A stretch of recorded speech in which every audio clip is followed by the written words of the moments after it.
And you'll hear me flattering him and the owner a lot because it is one of my favorite destinations in the state. But I'd like to bring in Sean, who is the GM over at Cafe Nuovo here in Providence. Hey, buddy. Hey, Rick, how are you? Good to see you. Great Looking to see sharp you. as always. Trying to keep up with you, my friend. Yeah, please. So Sean and I have known each other a long time. Absolutely. Dimitri and I have known each other a long time, and a year ago when you guys joined us, we had a lot to talk about and a lot of good things that were happening. Indeed. And I kind of wanted to give a fresh overview because in the last, I don't know, I would say 3 months, it seems like every marketing piece that I've seen that's promoting Providence in the state has phenomenal pictures one way or another of Cafe Nuovo in there, whether it's the rotunda outside or the alfresco on the side of it. So for those of you people that have not been there, what the heck is wrong with you, first of all? Second of all, kind of give us like a verbal overview of the setup of Cafe Nuovo. Sure. So we're very fortunate enough to have a very convertible space, as we like to say, where we can seat about 135 in our main dining room, which also consists of a smaller semi-private room that can seat up to about 35 comfortably. We have outdoor seating that can seat close to 70. And then we have our rotunda space, which with a dance floor, you can seat about 130.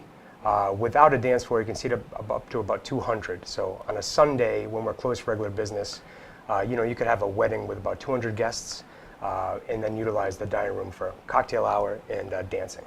So one of the questions that I got before we get to the general alfresco is that when you mentioned the rotunda and being able to have that seating outside, there's been events that you've done that add to the alfresco style of things, right? 100%. Because outside the rotunda, you've got a space that kind of, circular space, I guess is the best way to call it, right?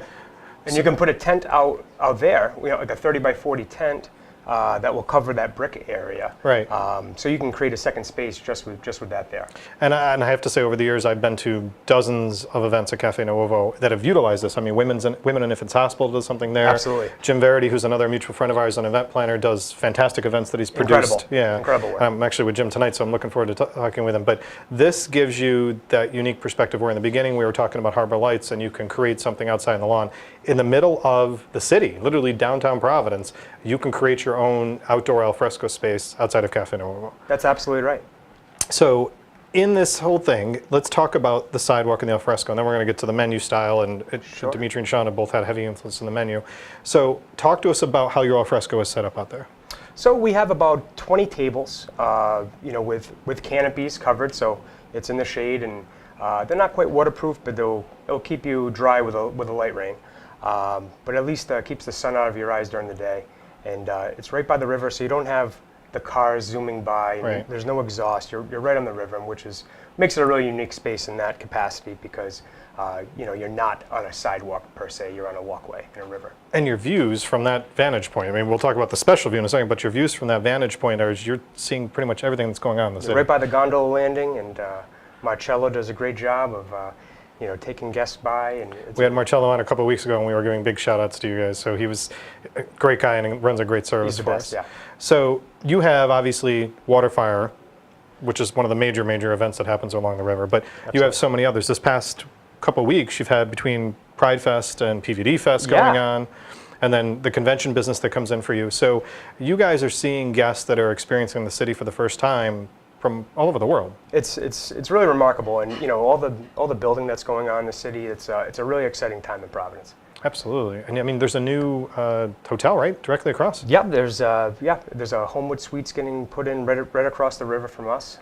So we're excited to see that when it's open, and the guests that it brings to the town, and everything's going very well. So now, if someone is coming, and Waterfire is aside, because it's obviously a night that you need people to make recommendations for to sit outside. If you want to sit outside, you need that. But I should add is that I've sat inside on Waterfire nights, and you've got plenty of vantage points to be able to see things that are going on. That's right. Yeah. I mean, you've got tables that line the glass windows that are there to be able to see things. But in general, when people are coming, you guys are open for lunch and dinner. Monday through Friday we do lunch and dinner, and then Saturdays we do dinner starting at 5 o'clock. Right. So if someone's coming like for a lunch reservation to come and enjoy this, do they need reservations as much as they do for dinner at night? Typically they don't.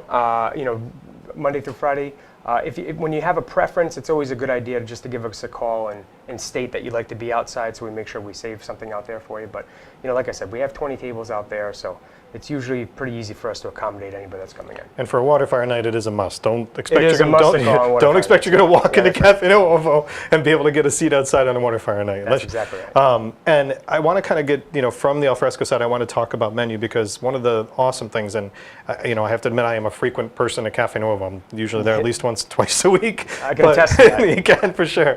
Is that the style of your menu, you guys have got a constant evolution. That's right. And you've had some very talented chefs. Dimitri himself is, it's not unknown to see Dimitri in the kitchen. That's exactly right. Over That's there. exactly right. So kind of give us an overview of what the latest menu is right now that you're offering for lunch and dinner. Yeah, so right now, I guess a direction that we've been moving in a little bit more so than years past is we're really moving forward with in-house fresh pasta.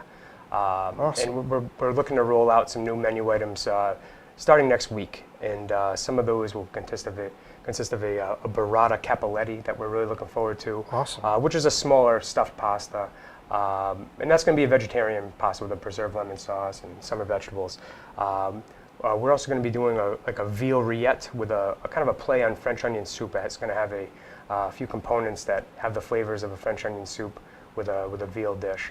We're also going to we've been bringing in some live scallops that we've been doing crudo and grilled. So those are going to become a more regular item starting next week. Beautiful. So that's a good way to get some local seafood with the summer flavors. And we still have the house favorites, the lamb shank that is Amazing. One of Dimitri's mother's recipes, which is just absolutely fantastic. We have the stuffed rigatoni, which is something that's a staple of Cafe Nuovo.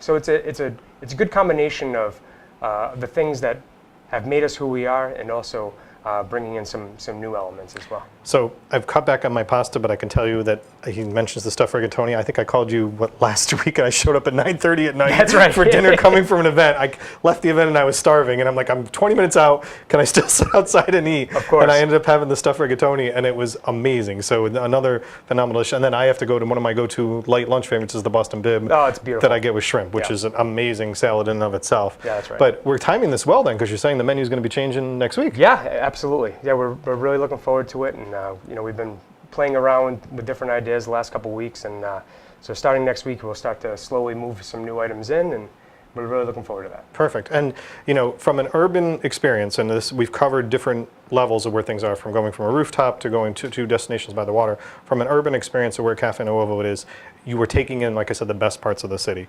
Now, from the hospitality perspective of whether you're dining inside or outside, this is one of those things. And then, how many years is it now? Is it? The restaurant's 24 years. 24 years. So I've been going there for 24 years. So for 24 years, this restaurant has had some of the top people not only go through its kitchen, but be on the floor.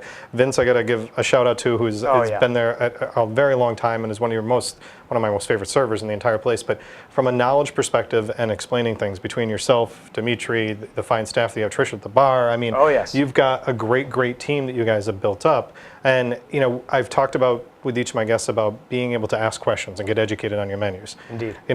There's no intimidation factor. And someone said this to me before, that, they're new to the area, they wanted to go to Cafe Nuovo, they didn't know if the menu's too intimidating for them. There is no intimidation factor with this menu. You'll find some traditional favorites, the new things that you just described, and then the staff educating you. That's exactly right. We want to be, fully disclosed here. We're not keeping secrets. It's we want everybody to feel very comfortable, and that's why the menu is so large. It has something for everybody, is the way that we like to see it. In a day where the trend is starting to be much smaller menus and much smaller rooms, we're still kind of keeping with the opposite of that. Large menu and still a large room. So yeah, that's been your tradition. That's exactly style, right. And I think people look forward to coming back for that if you've been a regular there. And before Sean goes, I just want to touch upon the cocktail and the beverage program, because from a wine perspective, again, going back to being a wine enthusiast, tell us a little bit about your wine menu. Yeah, so the wine menu, I mean, it definitely has a lot of strength in California, with plenty of old world favorites. A lot of Super Tuscans on the Italian side, great Burgundy and Bordeaux section on our French reds, and then we have some exciting whites for the summer. Alsatian whites. We're doing a little bit more with the Greek wines.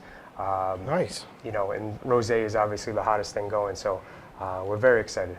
And going back to that factor of asking, so it's pretty often that I'm turning to Sean or Dimitri or anybody else that's there and asking for a recommendation to go with the various things I have. And my wife loves to get cocktails, so it seems like I'm having to drink a bottle by myself, but she's getting her cocktail, so it's okay. But again, to get those suggestions and stuff, just talk to Sean, talk to Dimitri. They'll be happy to take care of you. Please do. So urban dining experience, Cafe Nuovo has been out there a long time now.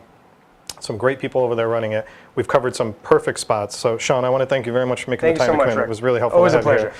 So we've got 4 different destinations for you. There's so much more that's out there. You know, we've only scratched the surface on what you can go and see and do in Rhode Island. But check out these 4 places. Let them know that you saw them on the taste, obviously, and don't be intimidated to try the various things they have. Especially, you know, when you see these menus that have got this Mediterranean influence, like we talked about with Tavern by the Sea or Cafe Nuovo, and then at Mare, it's the breathtaking view. So thank you for joining me on The Taste today. I'm Rick Simone. Take care.